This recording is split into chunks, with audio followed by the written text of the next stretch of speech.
अकेले भारत सरकार का बजट जो है 42 लाख से 44 लाख करोड़ रुपया एक साल का है। अभी तो तुम ये नहीं कह सकते कि अंग्रेजों की वजह से ऐसा हुआ। अरे 75 साल होने के बाद भी अंग्रेजों का ही नाम बता रहे। अभी भी कुछ लोग वही लोग बताते नहीं, अभी भी कैसे। हमने पूछा कैसे, नहीं उन्होंने बहुत बिगाड़ के रखा और उसको सुधार करने के लिए हमको बहुत समय लग रहा है। जिस व्यवस्था में प्रतिनिधित्व नहीं है वो डिक्टेटरशिप। मगर मोदी ने कहा 370 सीटें हमारी आएगी। हाँ बराबर है, आएगी। 370 पे सेट कर दिया होगा। मोदी के आने के बाद ये जो कर्जा है ये 405 लाख करोड़ का हो गया। 54 लाख करोड़ था। नहीं, तीसरे नंबर की इकोनॉमी लाएंगे। अरे कैसे लाएंगे भाई? फंडामेंटल राइट को पूरा करने की जिम्मेदारी का निर्वहन सरकार नहीं करती तो भी सरकार करती क्या है? एजुकेशन को लेकर, रिजर्वेशन को लेकर, पेंशन को लेकर खास तौर पर ये कार्यक्रम हो रहा है।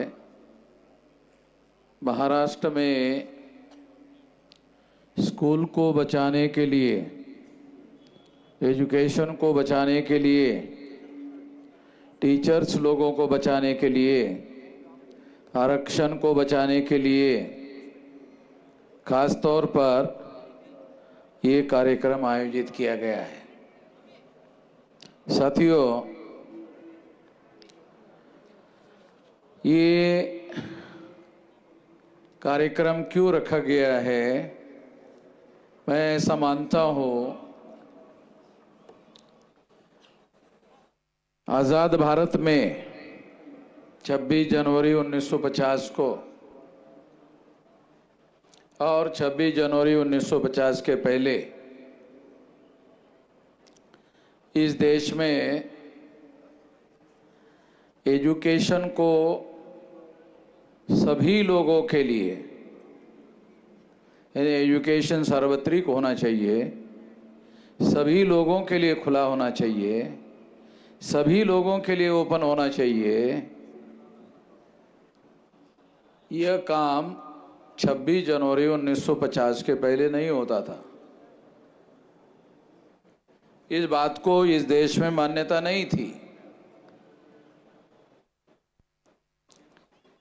मगर 26 जनवरी 1950 को जब संविधान लागू हुआ तो संविधान लागू होने के बाद एजुकेशन सभी लोगों के लिए ओपन कर दिया गया, सभी लोगों के लिए खुला कर दिया गया।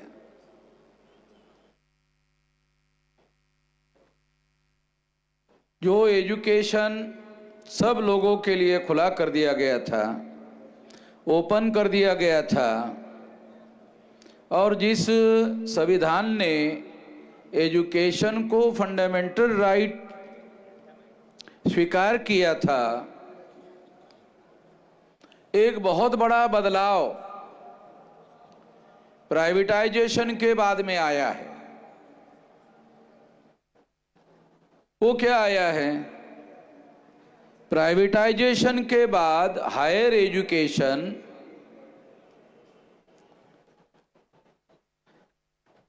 जो उच्च शिक्षा है, उस उच्च शिक्षा को, हायर एजुकेशन को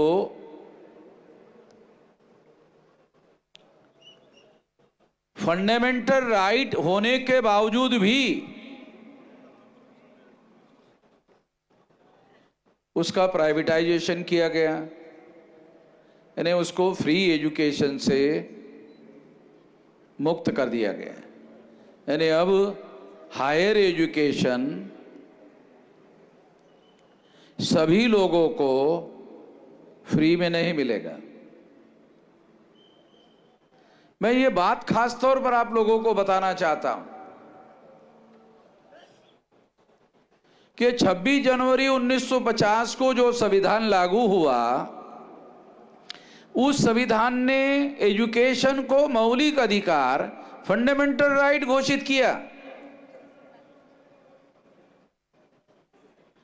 अगर एजुकेशन को फंडामेंटल राइट घोषित किया गया है, तो फंडामेंटल राइट का मतलब यह होता है कि उसकी पूर्ति करने की जिम्मेदारी सरकार की है।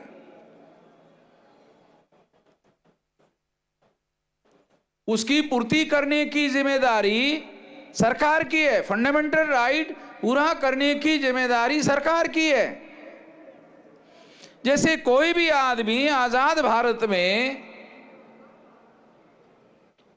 भूखा नहीं रहना चाहिए, ऐसा सरकार कहती है, और उसको टीवी में प्रचार करती है। भाजपा के लोग, आरएसएस के लोग प्रचार करते हैं कि उनको 5 किलो अनाज जो है फ्री दिया जा रहा है। अब ये 5 किलो अनाज महीने में 1 हफ्ते में समाप्त हो जाता है, तो 1 हफ्ते में लोगों को खाने की व्यवस्था सरकार ने कर दी, 3 हफ्ते का क्या? इसके बारे में सरकार किसी प्रकार की कोई बात करती नहीं है। उसी तरह से मैं ऐसा मानता हूं, अगर मनुष्य को एजुकेशन से मुक्त कर दिया जाए, यानी उनको एजुकेशन ना दिया जाए,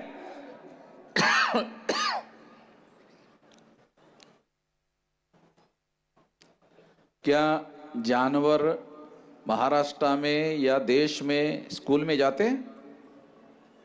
नहीं जाते हैं। अगर मान लो जानवरों की तरह इंसानों को कंपलसरी एजुकेशन नहीं किया जाता है, या सरकार वो जिम्मेदारी निभाने का काम नहीं करती है,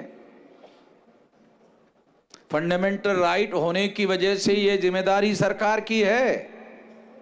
अगर सरकार वो जिम्मेदारी निभाने का काम नहीं करती है, तो इसका मतलब ये है कि सरकार फंडामेंटल राइट का वायलेशन कर रही है। फंडामेंटल राइट का वायलेशन करने का अधिकार सरकार के पास है? नहीं है। आखिर फंडामेंटल राइट पूरा करने की जिम्मेदारी अगर सरकार नहीं उठाती है,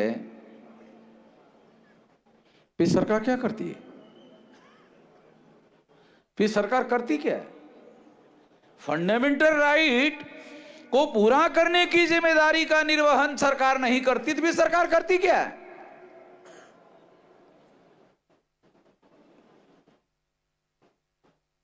जब से बीजेपी की सरकार आई है, तो मैं आप लोगों को बताना चाहता हूं, या पहले की भी सरकारें हैं उसके बारे में सोचने की बात है, वो ये कि क्या उद्योगपतियों पर टैक्स लगाया गया है प्राइवेटाइजेशन में, या प्राइवेटाइजेशन में उद्योगपतियों को पूरी तरह से टैक्स में फ्री कर दिया? सारे डाटा अवेलेबल है। अभी सरकार के द्वारा ये बड़े पैमाने पर प्रोपेगेंडा किया जा रहा है, शायद ये इस चुनाव का एजेंडा है कि आप लोग आरएसएस की और भाजपा की सरकार चुनकर दो, तो दुनिया में भारत की इकोनॉमी 3रे नंबर की आ जाएगी। ऐसा प्रोपेगेंडा चल रहा है। शायद आप लोग भी टीवी पर, अखबारों में ये सारी बातें डेली में पढ़ते होंगे, देखते होंगे कि भारत की इकोनॉमी दुनिया में 3रे नंबर पे आ जाएगी अगर आप 5 साल के लिए मोदी को चुनकर देते हैं। साथियों, 3रे नंबर की इकोनॉमी आने के लिए 500 लाख करोड़ रुपए का कर्जा लेना होगा। कोई अखबार वाला छापता है? कोई टीवी वाला इस खबर को देता है? कोई टीवी वाला, कोई अखबार वाला ये नहीं बताता है कि मोदी की सरकार जब 2014 में आई तो देश पर 54 लाख करोड़ रुपए का कर्जा था।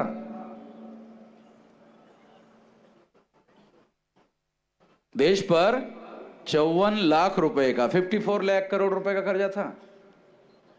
आप लोग जानते हो अभी कर्जा कितना है? 405 लाख करोड़ का। मोदी के आने के बाद ये जो कर्जा है ये 405 लाख करोड़ का हो गया है। 54 लाख करोड़ था। नहीं, तीसरे नंबर की इकोनॉमी लाएंगे। अरे कैसे लाएंगे भाई, कैसे लाएंगे? तो इकोनॉमी में इन्वेस्टमेंट ज्यादा पैसा करना होगा। वो पैसा आएगा कहां से? भारत सरकार के पास इतना इनकम तो है नहीं। तो ये 405 लाख करोड़ रुपए का कर्जा लेकर इकोनॉमी में इन्वेस्ट किया जाएगा। उसके बाद 2030 तक तीसरे नंबर की इकोनॉमी आएगी। पहले नंबर की अमेरिका की, दूसरे नंबर की चाइना की, तीसरे नंबर की भारत की। यानी हम पाकिस्तान को पीछे छोड़ दिया। वो शायद ये कहना चाहते कि हम तो पाकिस्तान को पीछे छोड़ दिया। आरएसएस भाजपा के लोगों को यह कहना चाहिए कि हमने चाइना को पीछे छोड़ दिया। ऐसा कहते ही नहीं कि हमने चाइना को पीछे छोड़ दिया। चाइना को पीछे छोड़ दिया ऐसा कहते ही नहीं है। चाइना को पीछे छोड़ दिया ऐसा कहना चाहिए, ऐसा नहीं कह रहे। क्योंकि चाइना को पीछे छोड़ने की बात ये आरएसएस भाजपा के नियंत्रण की बात नहीं है, ये पॉसिबल नहीं है। मगर जो तीसरे नंबर की इकोनॉमी की बात कर रहे हैं, मैं बहुत खास बात आपको बता रहा हूं कि तीसरे नंबर की इकोनॉमी के लिए लाने के लिए जो कोशिश हो रही है उसके लिए अभी 405 लाख करोड़ का कर्जा हुआ है और 500 लाख करोड़ का कर्जा होने के बाद तीसरे नंबर की इकोनॉमी आ सकती है। इतना इन्वेस्टमेंट करने के बाद इतना आसान नहीं है। मगर आपको तीसरे नंबर की इकोनॉमी की बात कर रहे हैं, कैसे करेंगे कोई मीडिया नहीं बता रहा है, कोई टीवी नहीं बता रहा है कि ये 500 लाख रुपए का कर्जा लेकर इन्वेस्ट करके लाया जा सकता है। यही एकमात्र विकल्प है और कोई विकल्प नहीं है। ये किसी को भी नहीं बताया जा रहा है। ये बताया जाना चाहिए। अगर ये बताया गया होता तो लोगों को मालूम होता कि आरएसएस और भाजपा की जो गवर्नमेंट है उन लोगों ने ये इतना ज्यादा कर्जा करने का काम किया है, ये मालूम होता। ये मालूमात मीडिया वाले, चाहे प्रिंट मीडिया वाले हो चाहे इलेक्ट्रॉनिक मीडिया वाले हो, ये बात बताते नहीं है कि इतने बड़े पैमाने पर कर्जा कर दिया गया है। इसलिए साथियों, मैं आपको ये बताना चाहता हूं, ये जानना बहुत ज्यादा जरूरी है, ये समझना बहुत ज्यादा जरूरी है कि ये लोग जो इतने बड़े पैमाने पर कर्जा करने का काम कर रहे हैं और तीसरे नंबर की इकोनॉमी लाने की बात कर रहे हैं, ये बात चुनाव जीतने के लिए किया जाने वाला प्रोपेगेंडा है। और ये प्रोपेगेंडा सारे इंडिया गठबंधन के जो लोग हैं वो इकट्ठा आने के बाद कर रहे हैं। ये मालूमात होना आप लोगों को जरूरी है। लगभग सारे मीडिया के लोग क्या कह रहे हैं? तीसरी बार भी बीजेपी आरएसएस की सरकार आने वाली है। तीसरी बार भी बीजेपी और आरएसएस की सरकार आने वाली है। आप लोग ये भी सोचते होंगे, अरे मैं मोदी का नाम क्यों नहीं ले रहा हूं, आरएसएस भाजपा क्यों कह रहा हूं? वो इसलिए कह रहा हूं मोदी जो है वो नॉमिनेटेड रिप्रेजेंटेटिव है। हमारे कितने बहुजन समाज के लोगों को यह बात समझ में आती है, नॉमिनेटेड रिप्रेजेंटेटिव और रियल रिप्रेजेंटेटिव? मुझे नहीं लगता ये बात हमारे बहुजन समाज के लोगों को समझ में आती है। 1932 में बाबा साहब आम्बेडकर जब राउंड टेबल कॉन्फ्रेंस में गए थे तो बाबा साहब आम्बेडकर ने अंग्रेजों को कहा, ये रिकॉर्डेड बातें हैं इसलिए बता रहा हूं आप लोगों को, क्या कहा कि यहां पर जो देश में आंदोलन चल रहा है, ये आंदोलन से अगर मान लो देश आजाद हो गया, अंग्रेज चले गए, जाने चाहिए, तो अंग्रेजों की गुलामी हम लोगों के ऊपर 200 साल से है। और 200 साल के बाद में जब ये गुलामी जिन लोगों के हाथों में सत्ता आएगी और ये जो ट्रांसफर ऑफ पावर होगा, ये ट्रांसफर ऑफ पावर अंग्रेज जाएंगे और ब्राह्मण आएंगे। ये बाबा साहब आम्बेडकर ने पहली बार नहीं कहा, ये पहली बार ज्योतिराव फुले ने कहा। ये रिकॉर्डेड बातें हैं। जब राष्ट्रीय सभा नेशनल कांग्रेस बनाई गई तो उन्होंने ज्योतिराव फुले को निमंत्रण दिया, आ जाओ, ये राष्ट्रीय सभा है। तो ज्योतिराव फुले ने रानडे को चिट्ठी लिखा, रिकॉर्डेड बातें हैं बोल रहा हूं, चिट्ठी लिखा, ही कसली राष्ट्रीय सभा, ही तर ब्राह्मण महासभा, ऐसा ज्योतिराव फुले ने चिट्ठी लिखा हुआ है, रिकॉर्डेड बातें बोल रहा हूं। ज्योतिराव फुले कितना ज्यादा दूर तक देखते थे। अभी 2024 शुरू हो गया है, आजादी हासिल करने के बाद में 75 साल लगभग पूरे हो गए, पूरे होने के बाद भी और कुछ साल आ गए। इसके बावजूद भी, इतने साल होने के बावजूद भी, 75 साल होने के बावजूद भी हम लोग जो है आज भी 75% से ज्यादा लोग जो है, सरकार कहती है कि आरएसएस भाजपा की लोग प्रचार करते हैं कि हमारी सरकार आने के बाद हमने 25% लोगों को बिलो पॉवर्टी लाइन से ऊपर कर दिया। देखो, बिलो पॉवर्टी लाइन के लिए एक इनकम निर्धारित है, उसके ऊपर 1 रुपया इनकम बढ़ गया कि वो बिलो पॉवर्टी के ऊपर आ जाता, साले 1 रुपये में हो जाता है। कितने लोगों को समझ में आता है? एक बिलो पॉवर्टी लाइन निर्धारित है, उसके ऊपर 1 रुपया इनकम हो गया, अबव हो गया, 1 रुपये में अबव हो जाता है। तो ये जो सारा अर्थशास्त्र है, ये अर्थशास्त्र निश्चित रूप से हमारे लोगों की आर्थिक स्थिति में बहुत बड़ा बदलाव करने का काम नहीं कर रहे हैं।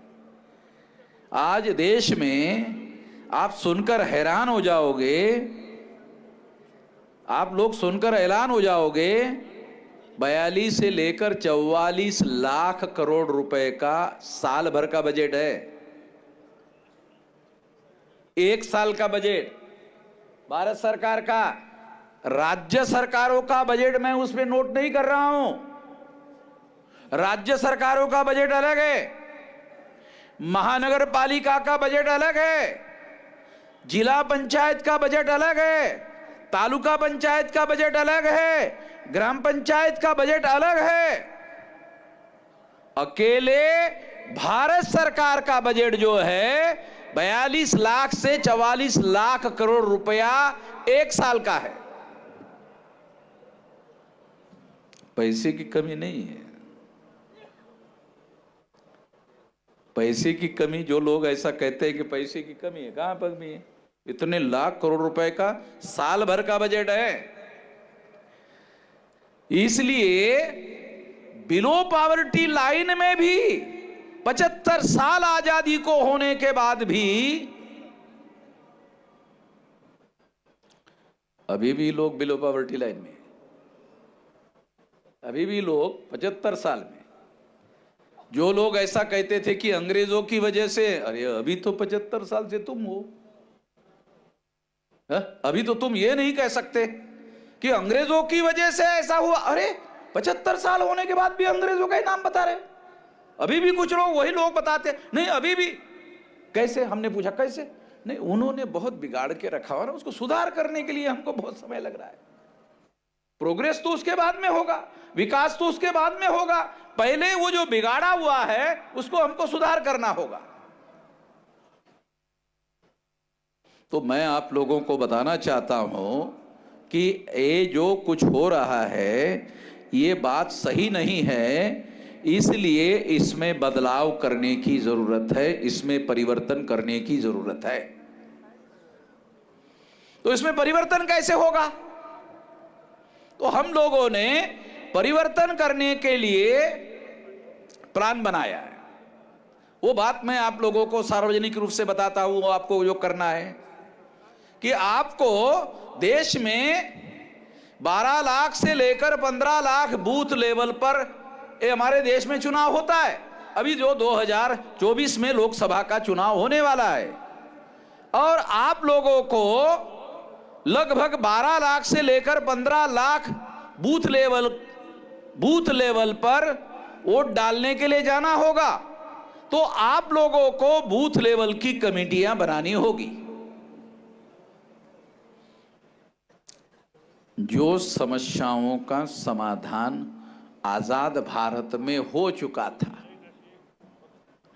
एजुकेशन की समस्या का समाधान हो गया क्योंकि उसको फंडामेंटल राइट घोषित कर दिया गया था। एजुकेशन की जो समस्या है उस समस्या का समाधान कर दिया गया था। हमारे लोगों को रिप्रेजेंटेशन का मामला है। कितने लोगों को पता है कि रिजर्वेशन केवल रिजर्वेशन नहीं है, रिजर्वेशन केवल नौकरी नहीं है, रिजर्वेशन रिप्रेजेंटेशन है। कितने लोगों को पता है? कितने एससी एसटी ओबीसी लोगों को पता है, माइनॉरिटी को पता है कि रिजर्वेशन रिजर्वेशन नहीं है, रिजर्वेशन नौकरी नहीं है, रिजर्वेशन शासन प्रशासन में प्रतिनिधित्व है। और प्रतिनिधित्व क्या है? लोकतंत्र है। प्रतिनिधित्व क्या है?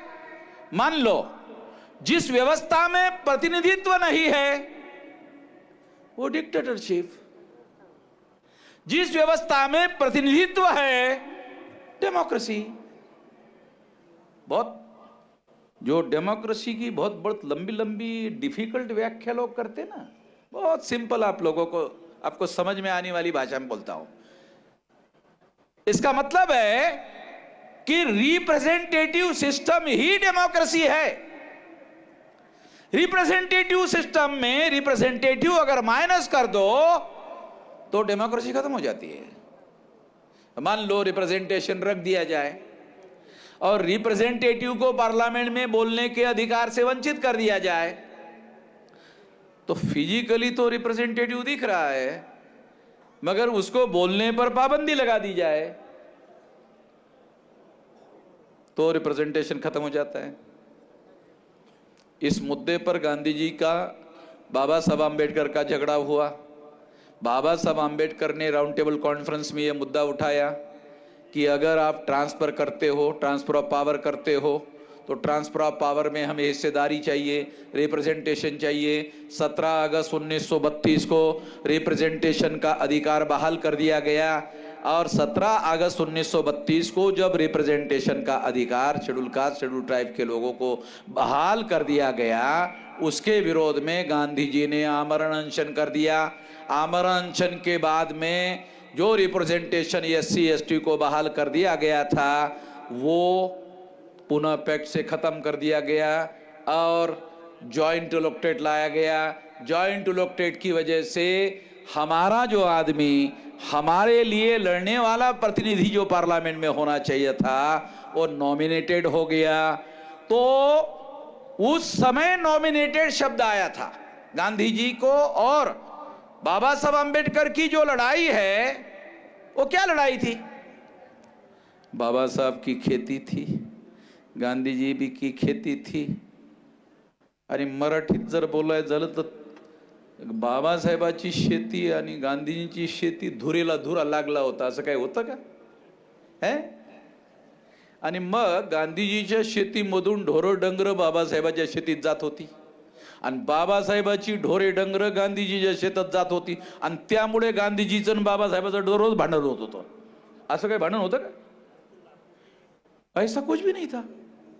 तो लड़ाई क्या थी? आजाद भारत में हमारे लोगों को रियल रिप्रेजेंटेशन मिलना चाहिए या नहीं मिलना चाहिए, ये बात थी. इसीलिए ए सेपरेट इलेक्टेड आया था, उसे खत्म कर दिया गया. फिर उसके बाद में रिजर्वेशन का मामला आया. रिजर्वेशन का मामला आया तो रिजर्वेशन जो है ये प्रशासन में रिप्रेजेंटेशन का मामला था और सेपरेट इलेक्टेड पार्लियामेंट में रिप्रेजेंटेशन का मामला था. इससे जानते हो क्या हुआ? ये रिप्रेजेंटेशन का अधिकार SC ST को खत्म होने की वजह से कुत्ते बिल्लियों की गिनती होती है मगर OBC की गिनती नहीं होती. गांधी जी के आमरण अनशन की वजह से सेपरेट इलेक्टेड खत्म हो गया. इसकी वजह से OBC की गिनती नहीं होती है, कुत्ते बिल्ली की गिनती होती है. मगर जब गांधी जी ने उपवास किया था तो OBC ने गांधी जी का साथ दिया. अगर इतिहास का विश्लेषण किया जाए तो OBC ने इतना बड़ा ढोंडा तो खुद ही अपने पैर पर मार दिया. ये अभी तक भी नहीं समझ में आता है. शेड्यूल कास्ट शेड्यूल ट्राइब के लोगों को रियल रिप्रेजेंटेशन का अधिकार होता तो पार्लियामेंट में OBC के मुद्दे के लिए शेड्यूल कास्ट शेड्यूल ट्राइब के लोग भी लड़ाई लड़ते और उनको भी अधिकार मिलता. मैं जो आप लोगों को समझाना चाह रहा हूं वो मौलिक बात क्या है? रिप्रेजेंटेटिव सिस्टम ही डेमोक्रेसी है. रिप्रेजेंटेटिव सिस्टम को पूरी तरह से कमजोर कर दिया गया. इस वजह से हमारी सामाजिक, आर्थिक, धार्मिक, राजनीतिक, शैक्षिक समस्याएं जिसका समाधान हो चुका था, वो जिनकी समस्याओं का समाधान हो गया था, आजाद भारत में वो समस्याएं नए रूप में सामने आ रही है. अरे जिस समस्याओं का समाधान हो गया था, जिस शिक्षा की समस्या का समाधान हो गया था, आरक्षण की समस्या का समाधान हो गया था, पेंशन की समस्याओं का समाधान हो गया था, कैसे आ गया नया? कैसे आ गया? फिर वही समस्या सामने आ गई. कैसे आ गया? कभी सोचा हमारे लोगों ने कैसे आ गया ये? अरे तो समाधान हो गया था, फिर कैसे हो गया? ये नए सिरे से ये समस्याएं, वही समस्याएं फिर कैसे सामने आ गई?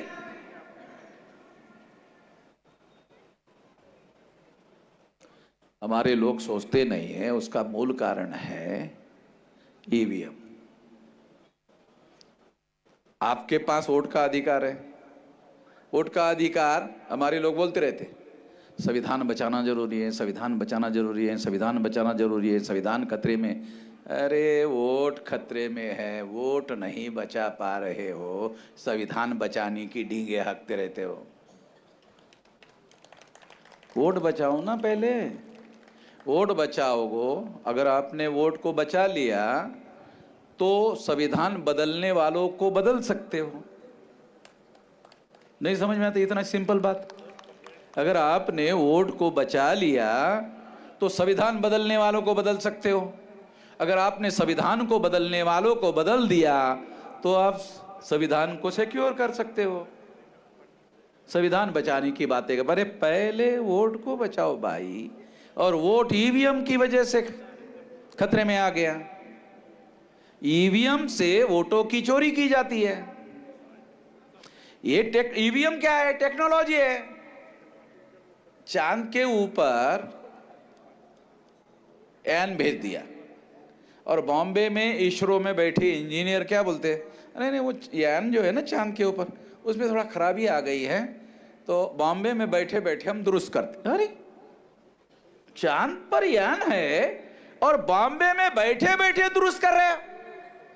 बॉम्बे में बैठे बैठे अगर दुरुस्त कर रहे हो ईवीएम मशीन के 200 मीटर पर तो रहते हो, चांद पर साले गड़बड़ कर सकते हैं टेक्नोलॉजी में। ये तो 200, 300, 400 मीटर पर ही हो, ज्यादा दूर भी नहीं हो, बहुत ज्यादा 1 किलोमीटर हो, तो आपको बहुत आसानी से ईवीएम में गड़बड़ी कर सकते हो।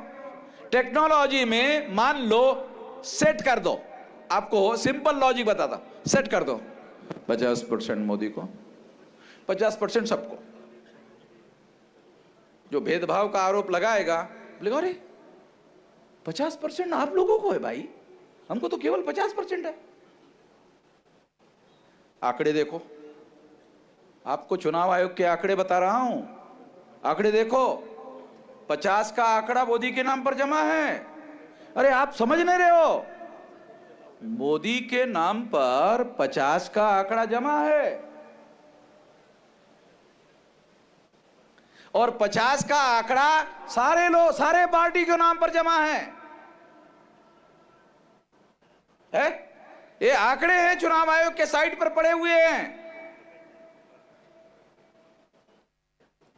अगर सिंपली ईवीएम में 50 का आंकड़ा मोदी को दे दिया जाए और 50 को डिस्ट्रीब्यूट कर दिया जाए तो इंश्योर किया जा सकता है चुनाव के पहले कि मोदी को कितनी सीटें आएगी, मोदी को कितनी सीटें मिलेगी। मोदी क्या कह रहे हैं? 370 आएंगे। हाँ बराबर है ना, अभी चुनाव बाकी है, मगर मोदी ने कहा 370 सीटें हमारी आएगी। हाँ बराबर है, आएगी, 370 पे सेट कर दिया होगा, बराबर है। इसमें क्या गलत है? मोदी ईमानदारी से कह रहा है, हमको ईमानदारी से स्वीकार करना चाहिए। क्या वो ईवीएम मशीन में सेट कर दिया 370, फिर वो बाद में बोलेगा 370 आने के बाद मैंने तो पहले बोला था। तो कैसे? जनता पर मेरा विश्वास है, ईवीएम पर नहीं बोलेगा। तो ईवीएम में सेट किया जा सकता है, टेक्नोलॉजी है। अरे चांद पर गए हुए यान की टेक्नोलॉजी को सेट किया जा सकता है, तो ईवीएम को क्यों नहीं सेट किया जा सकता है? किया जा सकता है। इसलिए ईवीएम के द्वारा वोटों की चोरी होगी तो वोट का अधिकार बदलने का अधिकार है। वोट का अधिकार जिनके पास है उनके पास लोकतंत्र का अधिकार है। वोट जिनके पास है उनके पास जब तक निर्धारित करने का अधिकार है कि किसकी सरकार आनी चाहिए, किसकी सरकार नहीं आनी चाहिए, ये निर्धारित करने का अधिकार जब तक वोटर के पास है तब तक लोकतंत्र है। और अगर लोगों के वोट के अधिकार को नियंत्रित कर दिया तो प्री डिसाइडेड है किसको कितनी सीटें मिलेगी। ये है, ये चल रहा है। इसलिए ईवीएम को फोड़ना पड़ेगा, ऐसा मैं कहते रहता हूं। हमारे साथी, हमारे नेता हैं, क्या नाम उनका, माने बड़े हमारे आदरणीय नेता हैं कि फोड़ना चाहिए, ऐसा मैं कहता हूं। तो उनको मेरी बात समझ में नहीं आए तो मैं थोड़ा आपको भी समझाना चाहता हूं कि ये फोड़ना चाहिए का मतलब क्या है। देखो, फोड़ने के लिए मैंने कहा कि जिस दिन चुनाव है उसके 3 दिन पहले उसको कैसे फोड़ना है बताऊंगा, बोला ना है? कैसे फोड़ना है बताऊंगा। अभी फोड़ना है इतना ही बताया कि फोड़ने के लिए 15 लाख बूथ में कमेटियां बनाओ, 15 लाख बूथ में कमेटियां बनाओ। उसके बाद 2-3 दिन पहले बताऊंगा कैसे फोड़ना है। अब जब 15 लाख बूथ पर कमेटियां बनेगी, चुनाव आयोग को मालूम हो जाएगा तो बैलेट पेपर नहीं आएगा। अरे क्या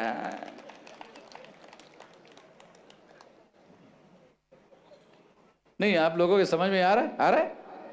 माने साहब को तो आ ही जाएगा, मैं आपको बोल रहा हूं 15 लाख बूथ पर जब आपका संगठन हो जाएगा तो उनको मालूम हो जाएगा तो फोड़ने वाले। तो अमन मेश्राम है तो पागल आदमी है, उन्होंने सारे पागल लोग तैयार किए हुए हैं। तो माने साहब को लगता है अरे इतने लोगों को जेल में कैसे, अरे 15 लाख लोगों को जेल में थोड़ी लेके जाते हैं। जेल में किसको लेके जाते, जगह है क्या जेल में? है, जरा पूछो, जानकारी करो ना। जेल में जगह नहीं है। और 15 लाख लोगों को जेल में नहीं लेके जाया जाता। 9 अगस्त 1942 को गांधी जी ने क्विट इंडिया मूवमेंट चलाया था ना, याद है ना? Quit India movement Gandhi ji ने चलाया था, चले जाओ, चलाया था ना। उसी तरह से अगर 15 लाख बूथ में 15 लाख कमेटियां बनेगी, या तो ईवीएम मशीन फूट जाएगी, ऐसा चुनाव आयोग को पहले ही पता चलेगा।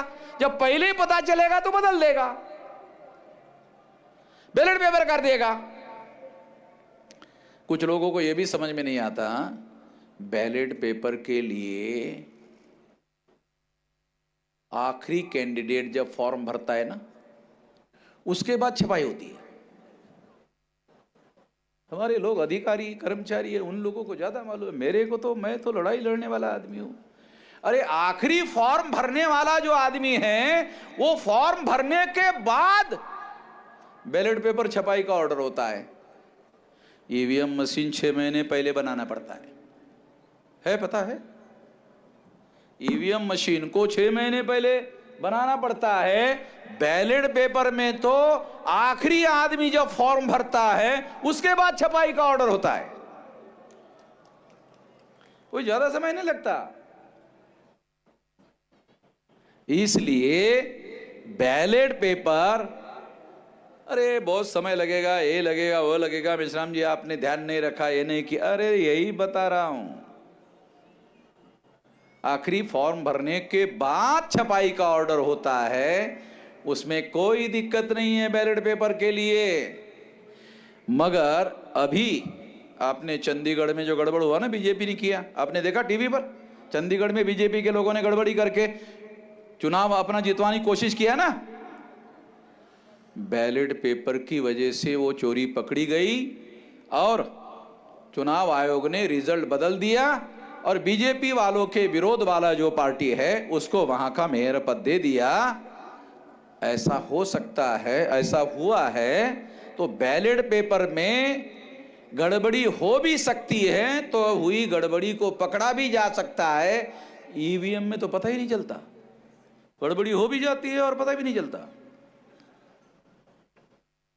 पकड़ना मशीन के अंदर है, एविडेंस मशीन के अंदर है, और चुनाव आयोग हाथ मत लगा, ईवीएम को हाथ मत लगा और एविडेंस दो, हाथ मत लगा। तो ये हमारे लोगों को बहुत सारी बातों की जानकारी नहीं है। तो ये प्लान बनाकर, योजना बनाकर 84 के बाद ईवीएम आई। 20 साल प्रयोग किया भारत में ईवीएम का, उसके बाद मशीन डेवलप किया घोटाला कैसे किया जाए। 20 साल प्रयोग करने के बाद घोटाला करने वाली मशीन डेवलप किया गया है। आधा %, 1%, 1.5%, 2%, 2.5%, 3% से चुनाव जीता जा सकता है। अरे आधा % से जीता जा सकता है। अगर आपको 5 वोट ज्यादा निकले तो आप जीत नहीं सकते। 1 वोट आपको ज्यादा निकला, जीत नहीं सकते। कानून के अनुसार तो जीत सकते हैं। तो इतना मैनेजमेंट करना ईवीएम में बहुत आसान है, बैलेट पेपर पर इतना ज्यादा आसान नहीं है। क्यों नहीं है? फिजिकल एविडेंस है, बैलेट पेपर का फिजिकल एविडेंस है। ये बात हम लोगों को समझना होगा और इस बात को समझकर हम लोगों को यह काम करना होगा। उन्होंने ये प्लान बनाकर सोचा कि बैलेट पेपर उनके लिए सुटेबल नहीं है, ईवीएम मशीन उनके लिए सुटेबल है, इसलिए ईवीएम मशीन उन्होंने लाया और प्लान बनाकर 2004-2009 में गड़बड़ी किया। उस गड़बड़ी को सबूत के तौर पर अडवाणी ने पकड़ा, जीवीएल नरसिंह राव ने पकड़ा और प्रोफेसर वो उन्होंने पकड़ा। तो ये सारा पकड़ने के बाद सुप्रीम कोर्ट गया। सुप्रीम कोर्ट ने 8 अक्टूबर 2013 को जजमेंट दिया। क्या जजमेंट दिया? ईवीएम मशीन के द्वारा फ्री, फेयर एंड ट्रांसपेरेंट चुनाव नहीं हो सकता। अरे मैं नहीं कह रहा हूं, सुप्रीम कोर्ट कह रहा है। बीजेपी वाले क्या प्रोपेगेंडा करते हैं, वो कांग्रेस चुनाव हार गई थी ना, इस वजह से कह रही है। ये हारने वाले लोग हैं, जब ये हार जाते हैं तो ईवीएम को दोष देते हैं। अरे चुनाव आयोग पॉलिटिकल पार्टी नहीं है। सुप्रीम कोर्ट जो है, सुप्रीम कोर्ट पॉलिटिकल पार्टी नहीं है। सुप्रीम कोर्ट ने 8 अक्टूबर 2013 को कहा ईवीएम मशीन के द्वारा फ्री, फेयर एंड ट्रांसपेरेंट चुनाव नहीं हो सकता। सुप्रीम कोर्ट का जजमेंट है। अगर सुप्रीम कोर्ट का जजमेंट सारे देश के अखबारों ने क्यों नहीं छापा? सारे देश के मीडिया ने क्यों नहीं छापा? सारे देश के इलेक्ट्रॉनिक मीडिया ने क्यों नहीं छापा? क्यों नहीं दिखाया? इस पर डिस्कस, डिबेट क्यों नहीं करवाया सारे देश भर में? उनको मालूम था कि अगर डिस्कस, डिबेट करते तो सारे देश भर में बवाल हो जाता, और अगर बवाल हो गया तो ईवीएम गायब हो जाता, फिर बैलेट पेपर आ जाता। मीडिया ने खबर ब्लैकआउट कर दिया। ध्यान रखो, मीडिया ने खबर को ब्लैकआउट कर दिया। मीडिया उस कंस्पिरेसी में शामिल है जिसने सुप्रीम कोर्ट के इतने बड़े जजमेंट को खबर तक नहीं बनाया। अरे फ्रंट पेज तो छोड़ो, पिछवाड़े का जो है ना पेपर, जो अखबार का 20वां, 22वां, 24वां पेज होता है ना, लास्ट वाला, पिछवाड़े में भी नहीं छापा। अखबार के पिछवाड़े में भी खबर नहीं छापा, ब्लैकआउट कर दिया। क्यों? कौन है मीडिया मालक? कौन है मीडिया मालक? कौन है? पत्रकार कौन है? संपादक कौन है? वही लोग जो ईमानदारी से चुनाव होने के बाद 3.5% लोग चुनाव जीत नहीं सकते, वो लोग हैं। उन्होंने प्लान बनाकर इस खबर को ब्लैकआउट किया, नहीं छपने दिया, आप लोगों तक जानकारी नहीं आने दी। मैंने सारे देश भर में इसको इश्यू बनाया। सारे देश भर में आज ईवीएम जो इश्यू बना हुआ है, ईवीएम इश्यू बना हुआ है। आज मुझे सोशल मीडिया में कुछ फिल्म के हीरो डायलॉग कर रहे, उसमें भी ईवीएम आ गया। मैंने कहा चलो, अरे वहां भी पहुंच गया, चलो अच्छी बात है। तो मैंने हमारे लोगों का वो हीरो को जरा ढूंढो, उसको मैं अवार्ड भी देने का सोचता हूं कि उसको भी प्रोत्साहन दिया जाए ताकि ज्यादा लोगों तक बात पहुंच जाए। साथियों, ये बात अभी नेशनल इशू हो गया है। ईवीएम मशीन नेशनल इशू हो गया है। गरीब से गरीब आदमी भी अपने वोटों की चोरी बर्दाश्त करने के लिए तैयार नहीं है। ये नेशनल इशू हो गया। इसलिए एकमात्र अधिकार है आम आदमी के पास, वो है वोट का अधिकार। और इस वोट के अधिकार के आधार पर आम आदमी सरकार बनाता है, सरकार बदलता है। इसलिए जनतंत्र है, इसलिए लोकतंत्र है। ये वोट के अधिकार पर निर्भर करता है। ईवीएम ने उसी वोट के अधिकार को समाप्त कर दिया और इस तरह से पूरा डेमोक्रेटिक सिस्टम ही खतरे में पड़ गया है। इसलिए इसको बदलना होगा। इसलिए कह रहा हूं, ये ईवीएम फोड़ना होगा। और 15 लाख कमेटियां जब बनाओगे तो खबर पहुंचेगी चुनाव आयोग को कि ये तो फोड़ने वाले हैं। तो पहले तो मैं फोड़ूंगा। मैं आप लोगों को बोल रहा हूं, हमारे माने साहब को भी शायद डर लग रहा फोड़ने के लिए, मैं ही पहले फोड़ूंगा। और कैसे फोड़ना है 3 दिन पहले बताऊंगा। 3 दिन के पहले जब 15 लाख बूथ बन जाएंगे, संगठन बन जाएगा, तो चुनाव आयोग ही बैलेट पेपर घोषित करेगा। चुनाव आयोग ही बैलेट पेपर पर चुनाव घोषित कर देगा। और जब बैलेट पेपर पर चुनाव घोषित कर देगा तो समस्या का समाधान हो जाएगा। अगर मान लो ईवीएम मशीन को बदलने का काम नहीं किया तो जानते हो क्या होगा? 15 लाख बूथ का संगठन बन गया। अरे कुछ समझ में आ रहा है? सब लोगों के समझ की बात नहीं है भाई, जो मुझे समझ में आता है। 15 लाख बूथ का संगठन बन गया तो फिर ही तुम ही देश को बदलने लायक हो सकते हो। 15 लाख बूथ का जब संगठन बन जाएगा तो तुम ही देश को बदलने लायक हो सकते हो। 15 लाख बूथ में अगर जन आंदोलन हो गया, कहां भागेंगे ये लोग? कहां भागेंगे? है कोई जगह भागने की? केवल नेपाल की बॉर्डर ओपन है, कोई बॉर्डर ओपन नहीं है। चाइना की बॉर्डर ओपन है? बिल्कुल नहीं। पाकिस्तान की बॉर्डर ओपन है? केवल नेपाल की बॉर्डर है ओपन, बाकी कोई बॉर्डर ओपन नहीं है। नेपाल के लोगों को ही ठीक से खाने को नहीं मिल रहा है, वही भारत में आकर के तमाम रोजगार जो है भारत में ढूंढते रहते हैं, तो वहां क्या है?